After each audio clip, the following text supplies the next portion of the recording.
96% of B2B buyers want content with more input from industry thought leaders. Launch a podcast and invite influencers on your show to position your brand as an industry leader. Learn more at salesculture.work. What's up, everyone? I'm Joe Lemon, and thank you so much for tuning in to the Real Value Exchange. So, man, it's been a while. This is episode number 51, and thank you so much for all my listeners for tuning in. I've been hacking away at some things at this new year. Happy 2019. Happy New Year to everyone that's just catching us at the first of the year. If not, this is still going to be a value-packed episode regardless of when you tune in. So I had a chance to sit down when I was in Atlanta with Curtis Daniels. He's the owner, co-founder of Patchwerk Studios. Patchwerk Studios is legendary. He's going to share some of his process of how he launched Patchwerk, as well as just some of the keys to like really launching a business. So this is for anybody.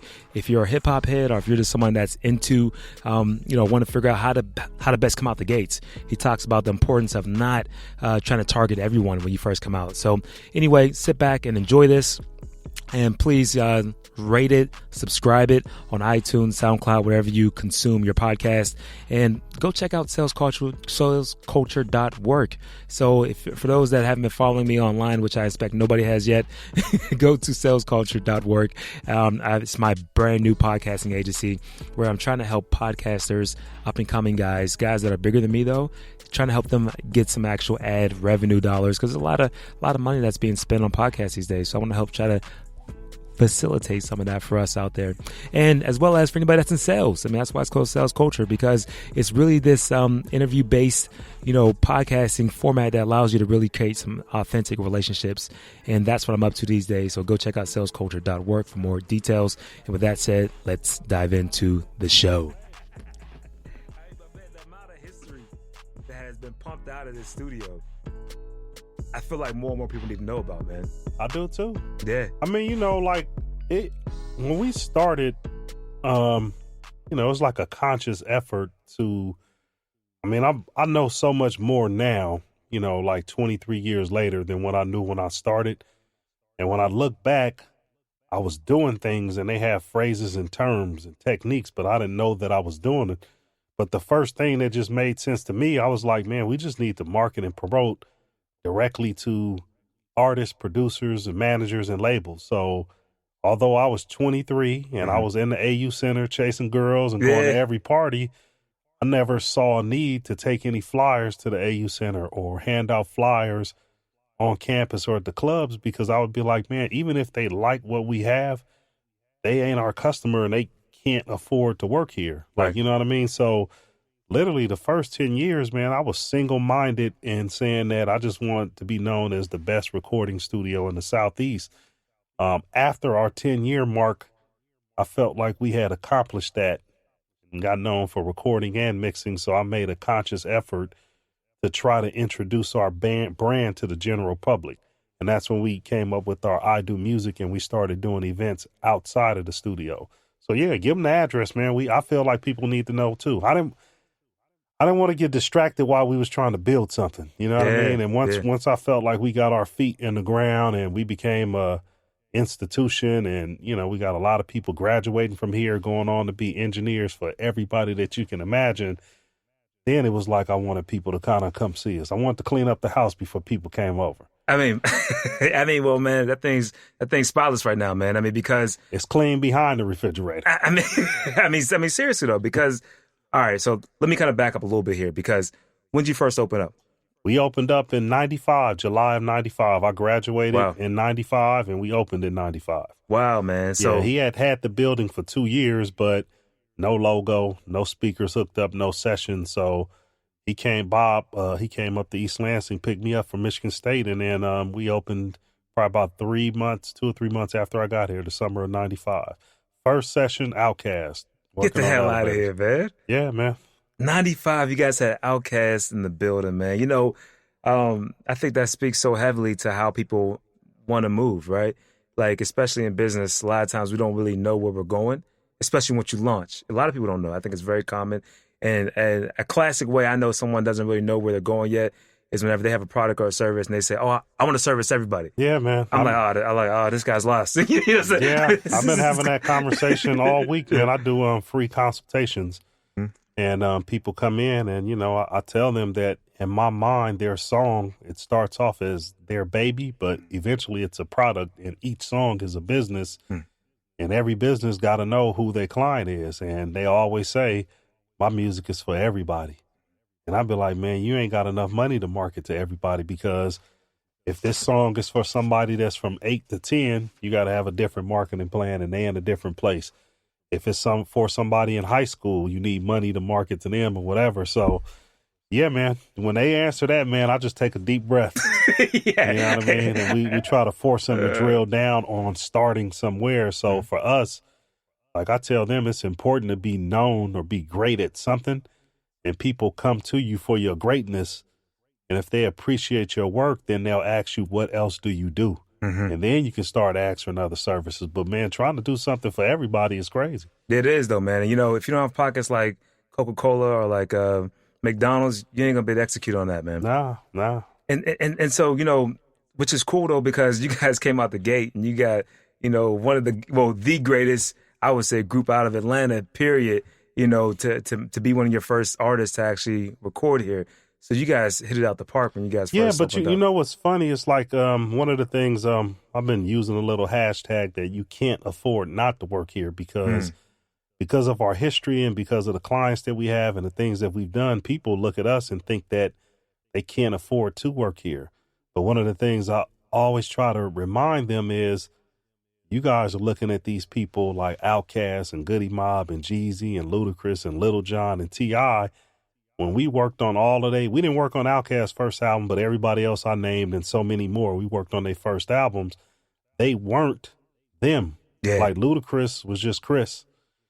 Jeezy wasn't Jeezy. Lil John wasn't Lil John. Ciara wasn't Ciara. So we working with up and coming independent artists that's on the verge. You know what I mean? So the intimidation is weird because I'm constantly trying to, all the programs and things that we do, we outreach to up and coming independent on the verge artists, but people look at all the stuff that we did and kind of get intimidated. But I don't know. It's a weird phenomenon.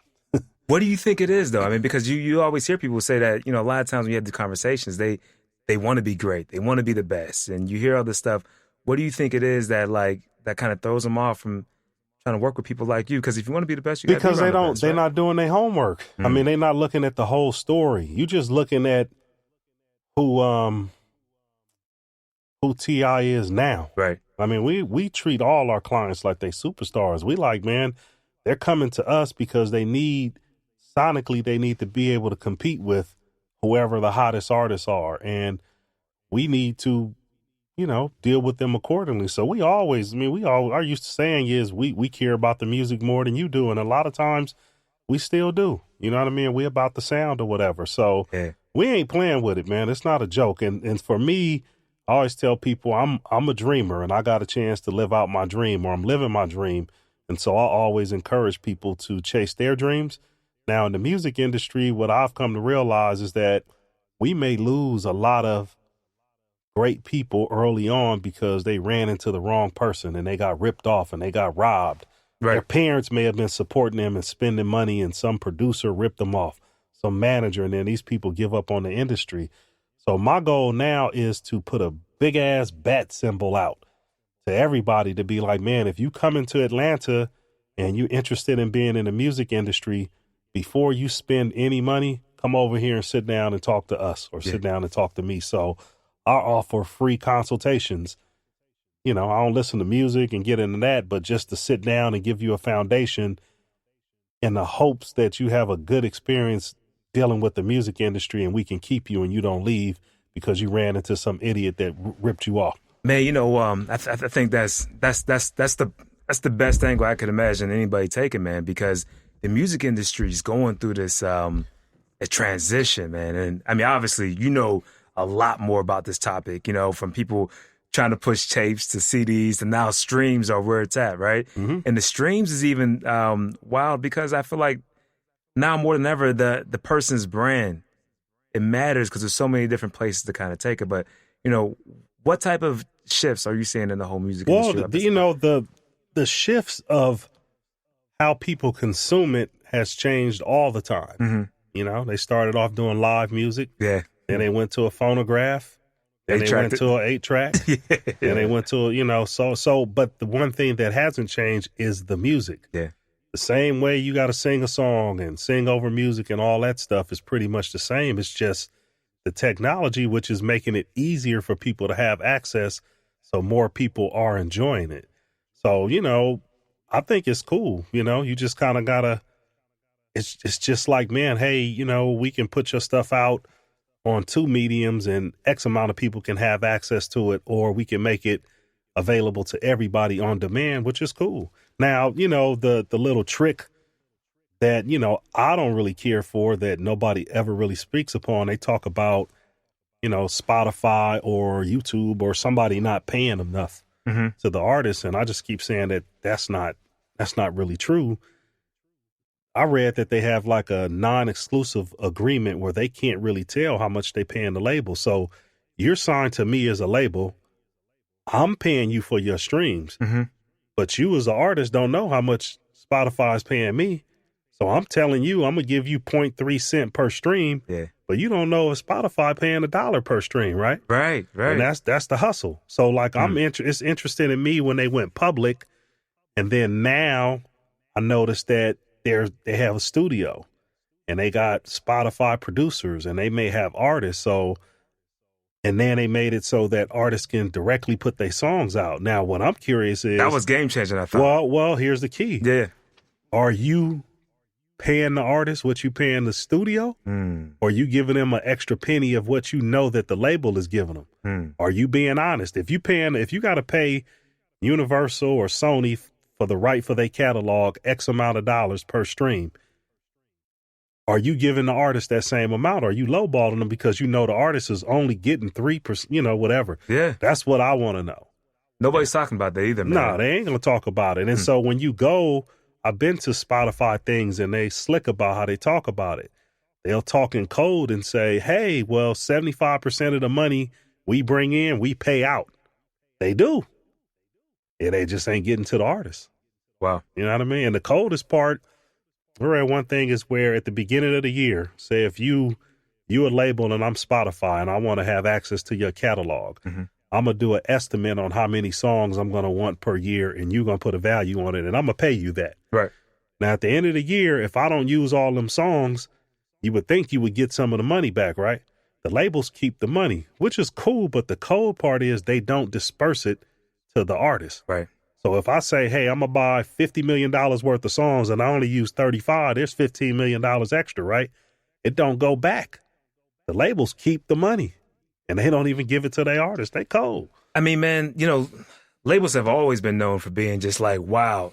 Right. Are they finally dying out, do you think? Nah, the labels are cool. It's just what they say, my homeboy Raz say, what the large print giveth, the small print take away.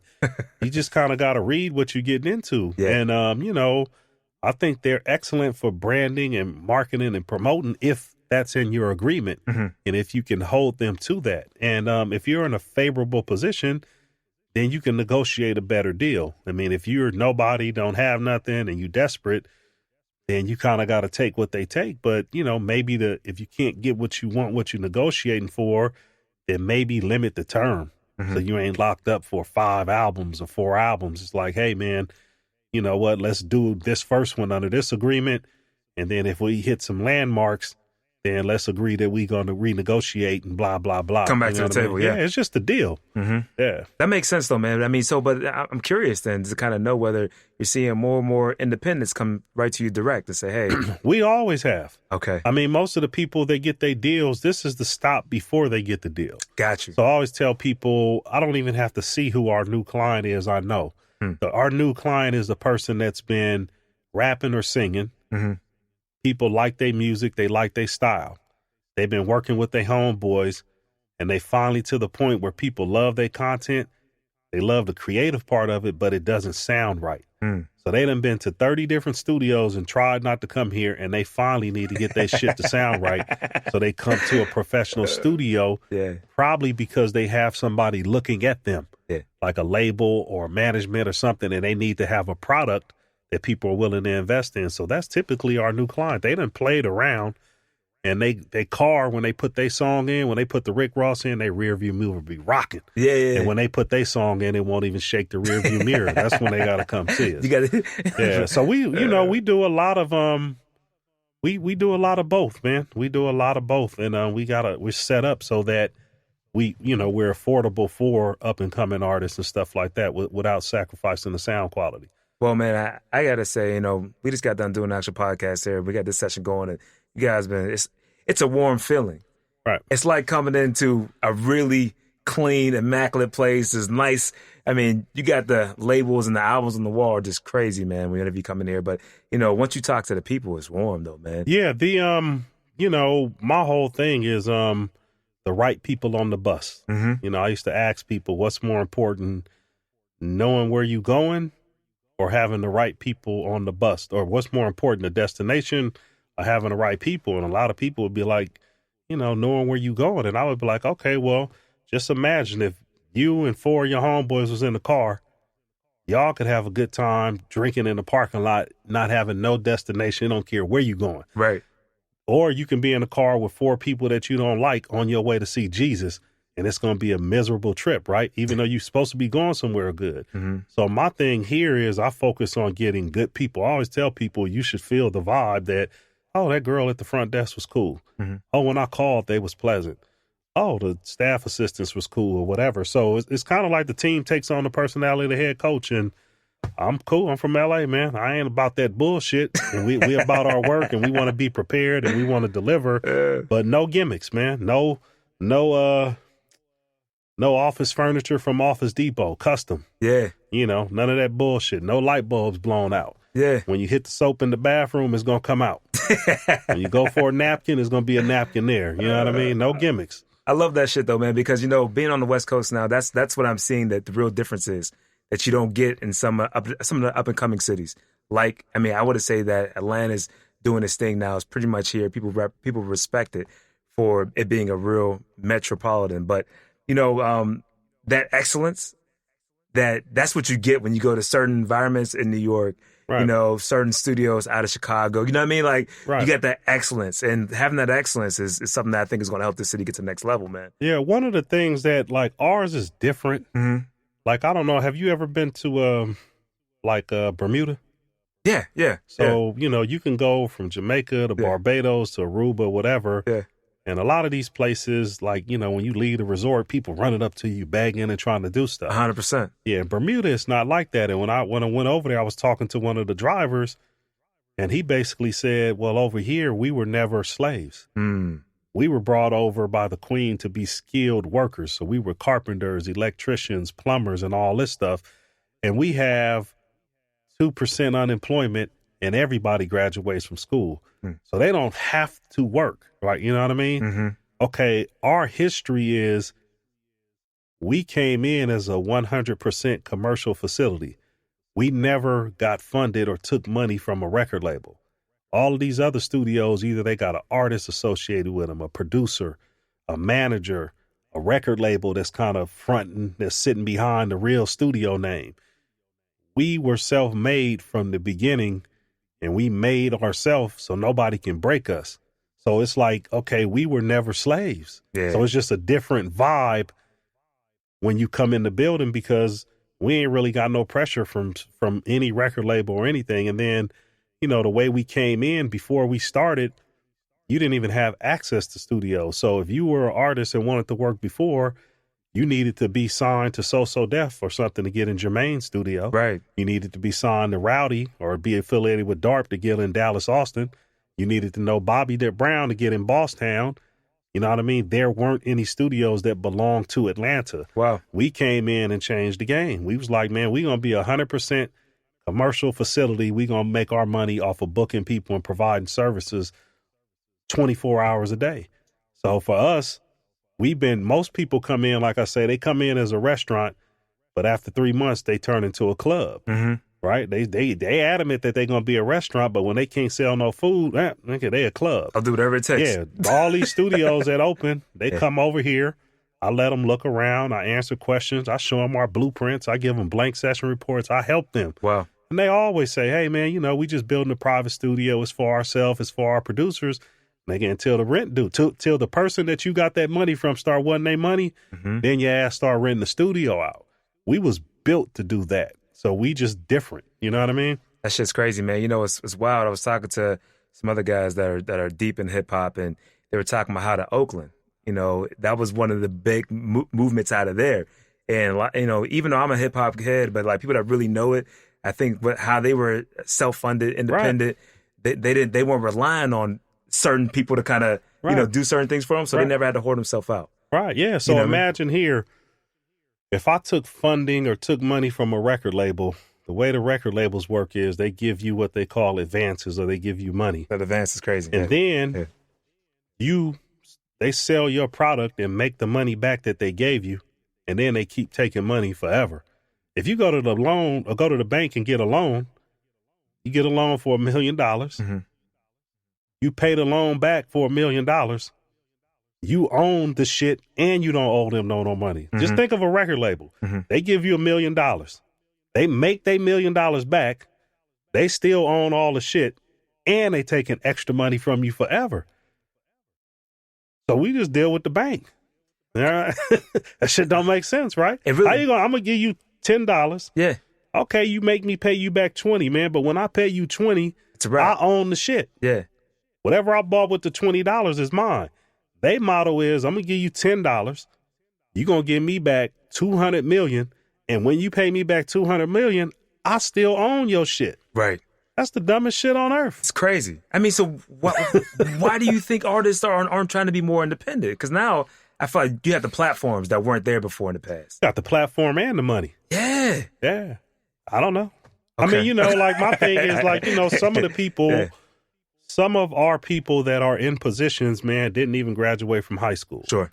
We don't have a lot of standards in the music industry. Some of the people that are successful, they just got lucky. They threw something on the wall and it worked. Well, it's hard to duplicate that if you didn't have any technique or no style to getting it done. You just got lucky. You're hoping to get lucky again.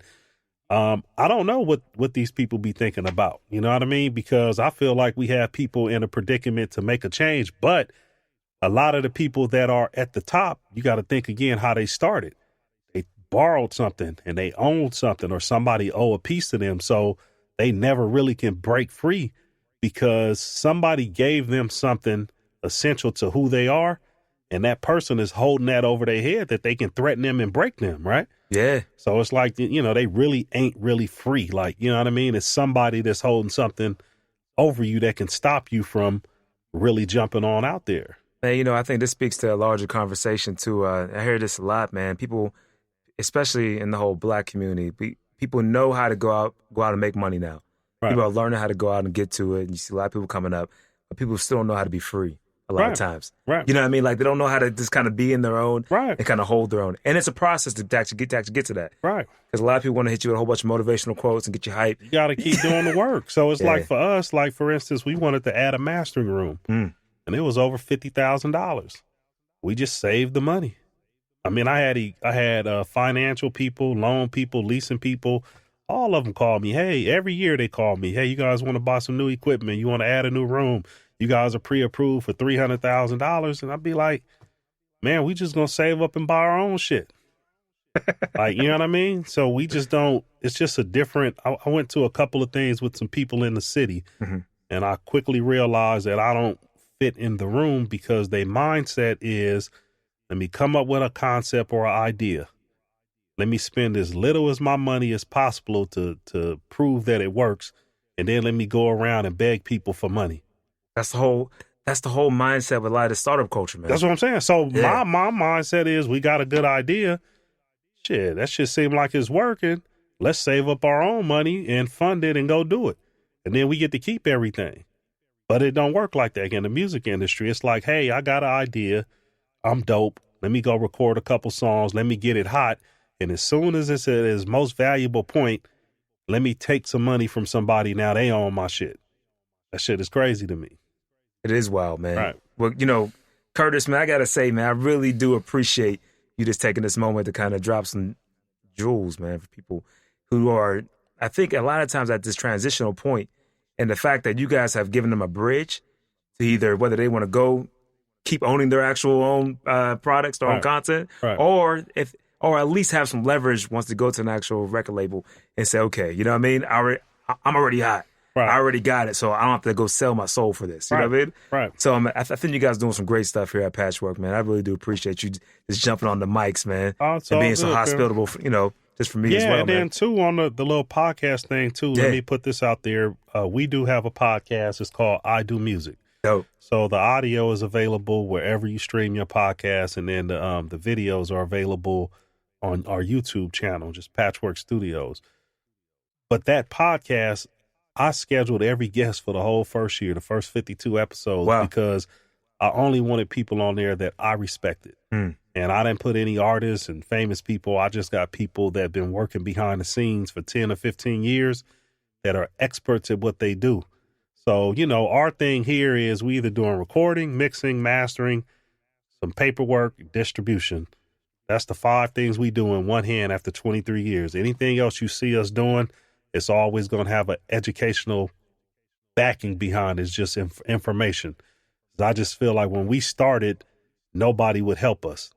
You know what I mean? Nobody would share any information. And I always told myself that if we ever get in the forefront and people are looking to us, I'm changing that shit. I'm going to share the information because I think that if Atlanta has more than one great studio or more than one great business, then it makes Atlanta better. You know what I mean? So, we sharing the information. Just trying to raise everybody up, man. I mean, and to me, that's where I think Atlanta is hitting that inflection point. You get more and more people that are willing to open up their mouths and say, this is how you get to the next level. It's not by experimenting and trying to figure everything out on your own. Hey, well, if they watching us, they know better. Hey, that's what's up, man. Well, Curtis, I really do appreciate this. The address for everyone, you guys won't recognize the building. Nope. The goal is if you ain't coming here, just to keep going. Hey, man, you won't recognize it, but it's right in the heart of the city. I mean, it's right on in West Midtown, 1094 Hemphill Avenue. Yeah, man, out of Atlanta, man, you will not be disappointed for showing up. So come on by, talk to Curtis if you guys are trying to do anything creative. He can at least drop some major jewels on you. Yep, and don't just try to walk up because you can't get in. Make an appointment. You're going to definitely be locked out. 404-874-9880. Schedule an appointment. We'll be happy to sit down and talk to you. Appreciate this, Curtis. No problem.